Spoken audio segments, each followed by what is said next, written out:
Hey everyone, welcome back. It's time to learn how to change and customize your avatar in the Apple Games app on iOS 26 on your iPhone and iPad. With iOS 26, Apple has amped up the entire gameplay by introducing an all-new Games app.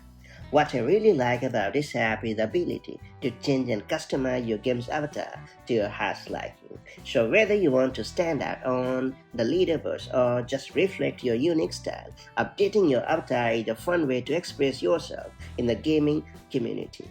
That said, let's get started. So first and foremost, you have to launch the Apple Games app on your iPhone or iPad.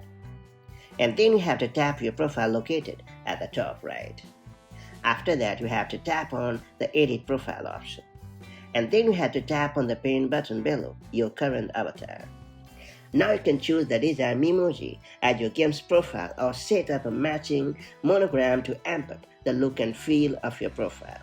And once you have perfectly designed your avatar, make sure to tap on the tick mark located at the top right corner of the screen to confirm the changes, and that's about it. So that's how you can easily customize your game's avatar in the Apple Games app on iOS and iPadOS. Customizing your avatar in the Apple Games app on iOS 26 is a pretty simple yet creative way to make your profile more personal and fun-loving. Now that you have unlocked this super handy feature, make the most of it so that your avatar is always in line with your preference and stands out from the rest. And I'll catch you up in the next one.